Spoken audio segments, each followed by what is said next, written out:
Assalamualaikum dan selamat tengah hari pada semua. Alhamdulillah hari ini kita dapat jumpa lagi. Dan hari ini saya ingin membedah sebuah buku yang baru saya terima. Okey, ini bukunya. Falsafah Budaya dalam Pendidikan. Okey, buku ini adalah hasil terbitan daripada Universiti Melaya. Saya baru terima daripada rakan-rakan daripada Ilham Books. Terima kasih Ilham. Saya tempah semalam, hari ini dah sampai. Alhamdulillah, buku pun dalam keadaan yang baik, bersih, dan pada yang berminat dengan buku daripada Ilham Book boleh ke Facebook mereka, ke media sosial mereka untuk melihat buku-buku yang jual. Buku-bukunya adalah buku-buku yang baik. Baik, berkaitan dengan buku Falsafah Budaya dalam Pendidikan ini satu buku yang saya rasa cukup penting untuk kita baca, khususnya di kalangan ahli-ahli pendidikan, guru-guru, ibu bapa yang ingin melihat falsafah budaya dalam pendidikan.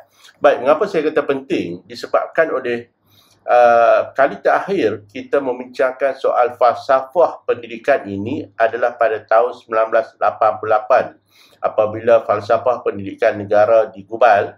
Dan akhirnya kita mempunyai sebuah falsafah pendidikan negara, kemudiannya menjadi falsafah pendidikan kebangsaan. Baik, dalam buku ni, harga buku ni murah saja, okay? Termasuk dengan postage, harganya RM33.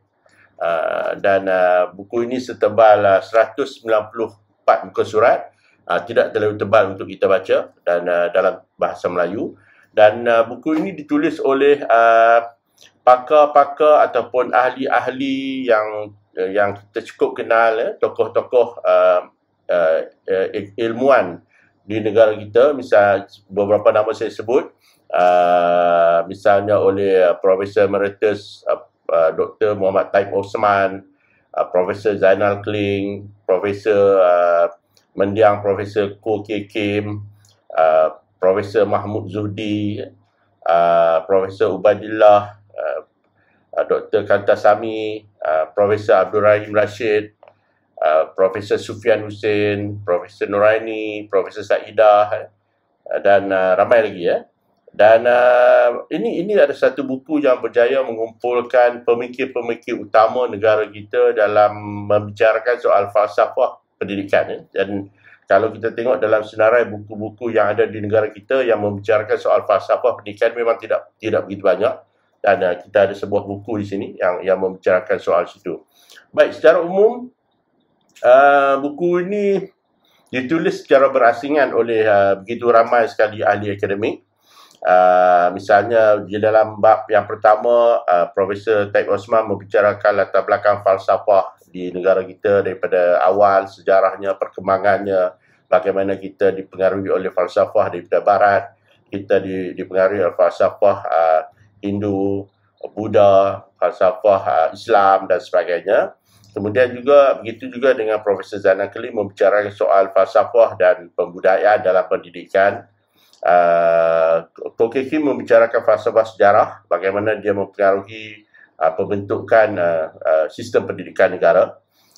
Profesor Muhammad Zuhdi membicarakan soal pendidikan Islam, falsafah dalam pendidikan Islam, bagaimana dia dibentuk dan digubah dalam sistem pendidikan negara. Ada juga falsafah-falsafah daripada perspektif bukan Melayu Islam, misalnya falsafah India oleh Profesor Kantasami. Buku ini juga ada membincangkan tentang falsafah Konfusianisme dalam masyarakat Cina khususnya. Ini telah dibincangkan oleh Ubaidullah Muhammad. Dan pada saya buku ini mempunyai perspektif yang berbagai-bagai daripada falsafah Islamnya, falsafah Baratnya, bentukan falsafah itu sendiri, pemikirannya, falsafah dalam masyarakat India dan juga Cina. Dan kemudian ada juga falsafah berkaitan dengan aplikasi ilmu seperti falsafah pendidikan matematik, pendidikan sejarah, pendidikan awal kanak-kanak dan sebagainya. Baik.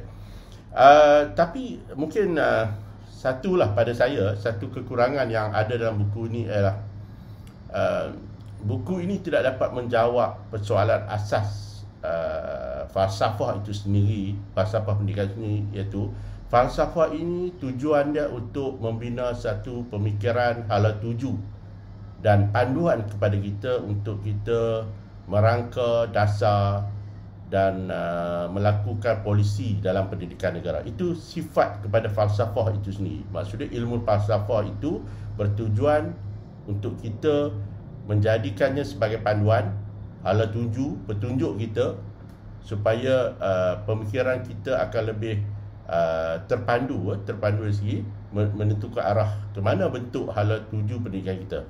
Baik, tapi buku ini hanya menceritakan tentang falsafah itu secara terpisah-pisah dalam setiap bab. Saya mengharapkan ada satu bab terakhir yang memberikan pandangan tentang apakah sebenarnya bentuk falsafah pendidikan negara kita. Kita tahu dalam amalan yang lepas, falsafah pendidikan negara yang dibentuk pada tahun 1988 itu bersesuaian dengan pelaksanaan KBSM dan juga KBSR itu, falsafah itu sepertinya tidak begitu menjalankan fungsinya dan tidak begitu menunjukkan hala tuju kepada kita.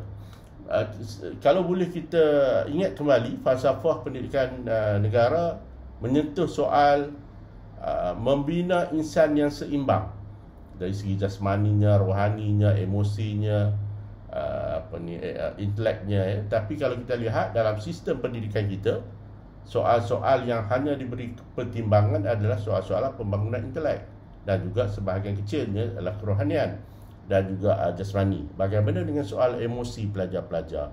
Di manakah perkara-perkara ini wujud dalam sistem pendidikan negara selain daripada kewujudan guru-guru kaunseling di sekolah dan juga pendidikan moral. Sedangkan itu yang harus diseimbangkan antara intelektual, kerohanian, jasmani dan juga emosi. Dan dalam falsafah itu juga yang dibina pada tahun 88 itu, hampir sudah sekitar 40 tahun yang lalu, 42 tahun yang lalu, juga adalah satu falsafah yang mungkin harus dilihat semula sebab dia mungkin sesuai pada zamannya, tapi pada waktu dan masa ini dalam keadaan perubahan dalam masyarakat, mungkin falsafah itu sebagai satu hala tuju dan panduan kita itu boleh disemak semula untuk melengkapkan lagi perancangan kita pada masa depan. Jadi buku ini walaupun pada umumnya ada sebuah buku yang baik yang memberi kita berbagai perspektif dari segi pembentukan falsafah budaya dalam pendidikan negara, tetapi apa yang kurangnya adalah tidak ada satu bab yang boleh kita gunakan sebagai cadangan kepada apakah bentuk falsafah pendidikan negara kita pada masa hadapan. Adakah kita akan kekal dalam bentuk falsafah yang sedemikian yang dibina pada tahun 1988, ataupun kita akan mempunyai sebuah falsafah yang lebih inklusif, melibatkan semua warga negara, semua kaum, semua bangsa, mengambil kira keadaan-keadaan perubahan semasa dalam masyarakat dan sebagainya. So, ya, walaupun buku ini boleh dibaca sebagai satu buku tambahan kepada kita untuk memahami konsep falsafah dalam pendidikan, tetapi pada saya cabaran yang paling besar kepada kita pada hari ini bukan hanya mengetahui wujudnya falsafah yang berbagai dalam sistem pendidikan, tetapi juga sejauh mana kita dapat membina satu falsafah yang boleh diterima oleh semua orang, semua kaum, semua warga negara, dan falsafah itu dapat digunakan secara berfungsi dalam sistem pendidikan negara. Saya rasa itu cabaran yang ada pada hari ini, dan itulah perkara yang sepatutnya dikemaskan dan digubal satu yang benar-benar boleh dioperasikan dalam sistem pendidikan negara. Terima kasih. Jumpa lagi.